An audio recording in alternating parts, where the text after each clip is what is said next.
All right, welcome to Ultrasound Transducer Management, where we will be talking about knowledge of transducer components, frequency relationship, and transducer selection. We'll jump into 2D array transducer concepts and 3D, 4D concepts. Let's get started. Okay, so let's see if I can read this little question. It says, which of the following frequencies is operated by the thinnest element? A, 2.5 megahertz, B, 3.5 megahertz, C 7.5 megahertz, and D is 10.0 megahertz. And the correct answer here is the 10 megahertz. And why is this correct? Well, if you look at the operating frequency of a transducer, that depends on the crystal thickness. So if you remember the formula, F is equal to C divided by 2T, where F is frequency, C is propagation speed in the crystal, the T is the thickness. And so for the formula, we can look at as frequency increases, the thickness has to decrease. If the frequency decreases, the thickness has to increase. So the highest frequency must come from the thinnest crystal element. So among the choices, which were 2.5 megahertz, which was the thickest, 3.5 megahertz, which is thick, 7.5 megahertz was thinner, and then 10 megahertz being the thinnest. So again, why are all the other answers incorrect? So again, 2.5 megahertz, low frequency equals long wavelength, and that equals a thick element. B said 3.5 megahertz. So again, still relatively low frequency, thicker crystal than higher frequency probes. Answer C was the 7.5 megahertz. And so higher than 3.5 megahertz, that means thinner, but not the thinnest that's on the list. So again, a quick memory trick if you want to think about it. Thin sings high, thick sings low, and higher frequency probes like 10 megahertz are just physically thinner. Okay, so the next question is, the useful frequency range for most diagnostic applications is blank megahertz. The answers shown are A, 1 to 5, B is 2 through 20, C is 2 through 15, and D is 1 through 50. And again, the correct answer in this case would be B, the 2 to 20 megahertz. So why 2 to 20 megahertz is correct? We have to look at all the answers, why they're correct and why the other ones are incorrect. So most diagnostic ultrasound imaging operates within the range of 2 to 20 megahertz. And here's why. So lower frequencies, about 2 to 5 megahertz, you get deeper penetration. They're used for things like abdominal and cardiac imaging. Mid frequencies, those are around 5 to 10 megahertz. They're for general purpose imaging. Higher frequencies, around 10 to 20 megahertz. You get better resolution with those. They're used for superficial structures like thyroid, vascular, small parts. And for those sonographers, that's one of the first classes that you take. So frequencies below 2 megahertz, they don't provide sufficient image quality for most standard diagnostic applications. Frequencies above 20 megahertz are typically used in specialized research for very high resolution superficial imaging, so not most diagnostic exams. Now let's look at the other ones, why they're incorrect, and go a little more into detail. A was 1.5 megahertz, and so like 1 megahertz is just too low for routine diagnostic imaging. The upper limit of 15 megahertz, that leaves out common high frequency probes that are used today. C was 2 through 15 megahertz. Again, that's close, but modern diagnostic probes commonly reach 18 to 20 megahertz. D was 1 to 50 megahertz. 50 megahertz is far beyond standard diagnostic imaging and used mostly in research or specialized microimaging. So the big concept here is for diagnostic imaging balances, penetration, the relationship between penetration and resolution, and you're looking for the sweet spot for most clinical use, which usually falls between 2 to 20 megahertz. All right, so the next question is, intravascular imaging generally utilizes a frequency range blank. And so A is between 2.5 and 5 megahertz. B says between 5, so I got to increase the resolution, between 5 and 7.5 megahertz.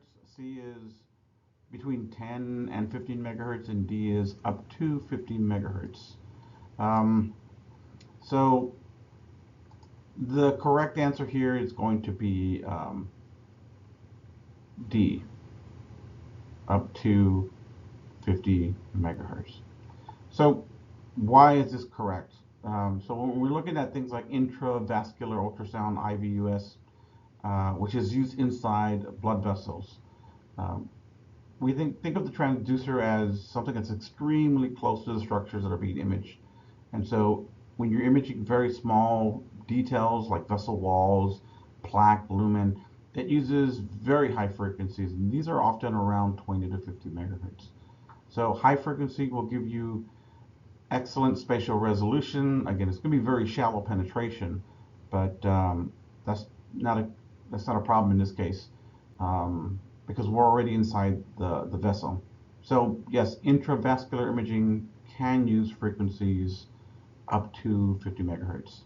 And again, just by protocol, going over the other answers like I promised.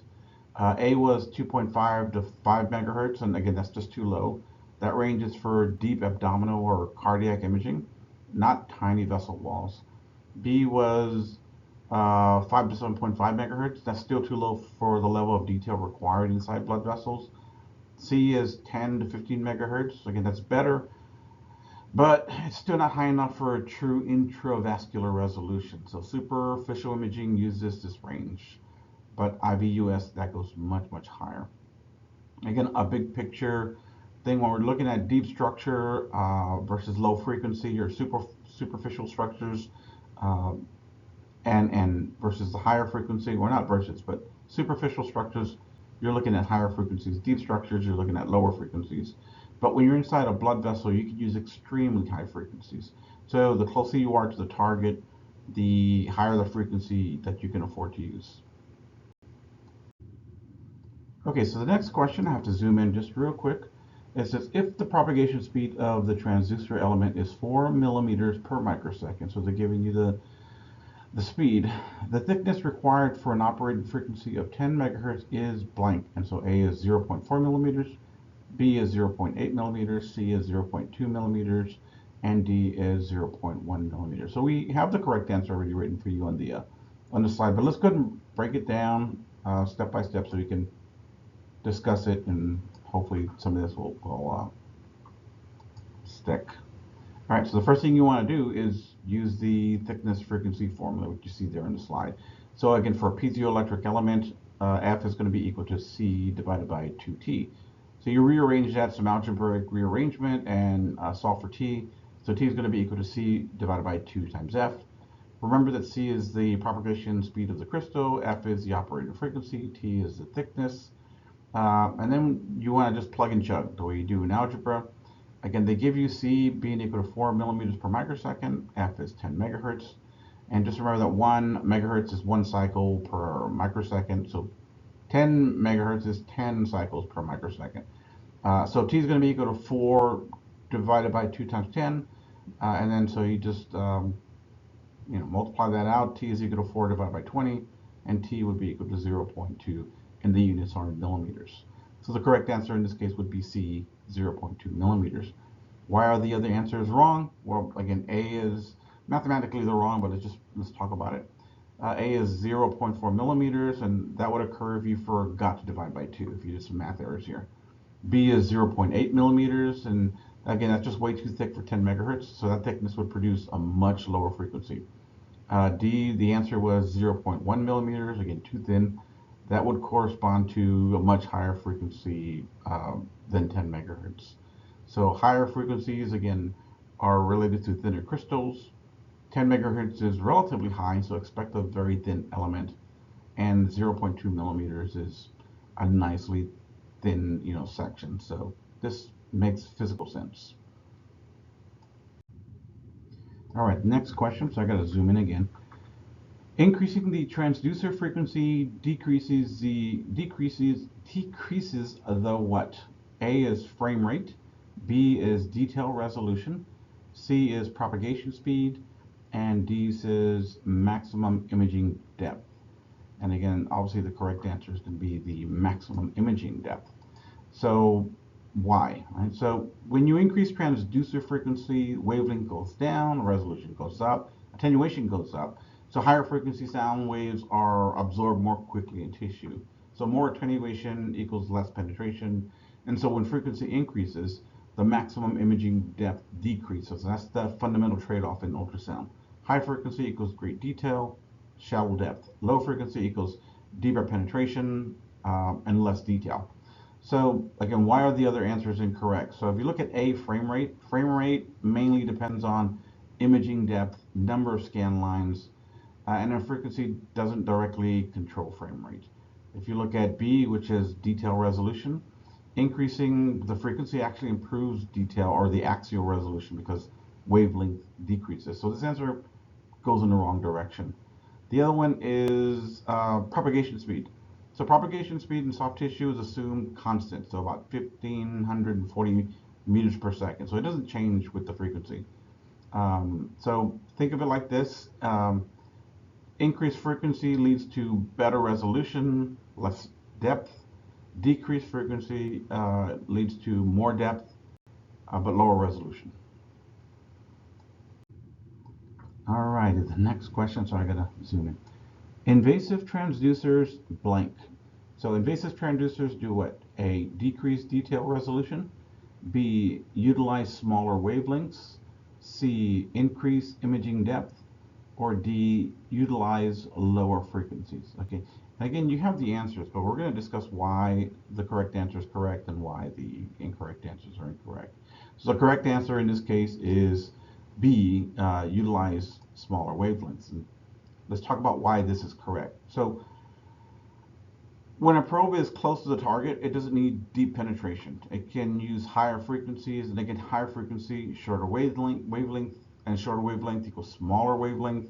Smaller wavelength just improves the detail resolution. So if we're looking at invasive probes, you typically have higher frequencies, they have small wavelengths, they provide better resolution, but they have limited penetration, but that's okay because they're already close, and that's why they're invasive probes. Look at the other answers and why they're incorrect. So A says decrease detail resolution. Okay, that's just the opposite. Higher frequency equals to better detail resolution. Answer C said increase imaging depth. Nope. Higher frequency decreases imaging depth. Invasive probes don't need depth because they're already close to the anatomy. And then the last one was D, which was utilize lower frequencies. And again, lower frequencies are for deep imaging like abdominal. So invasive probes use higher, not lower frequencies.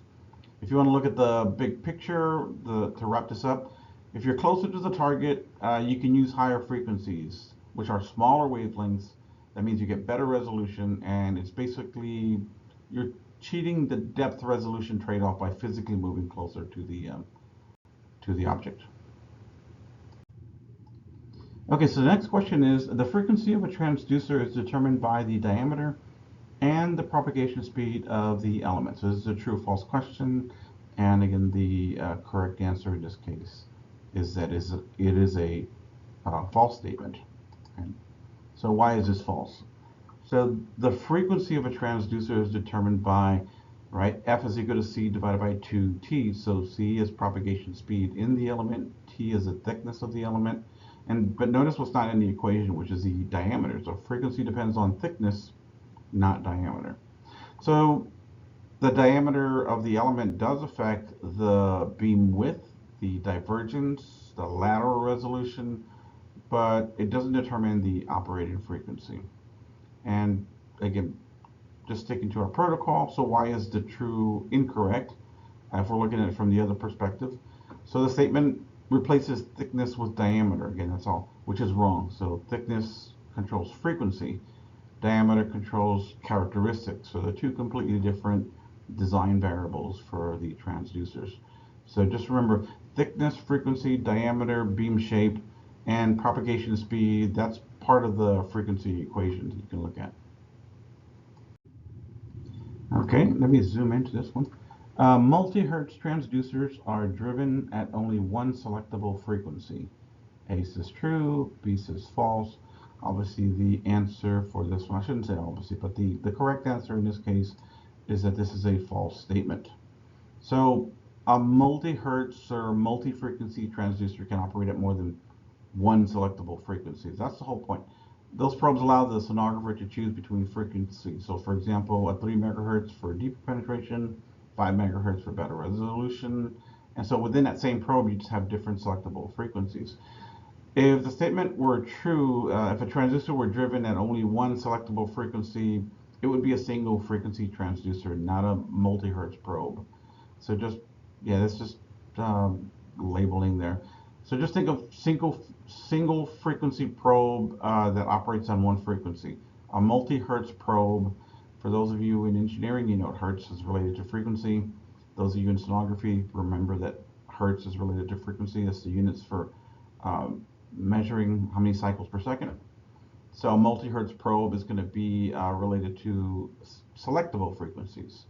A broadband probe is going to have a wide frequency range.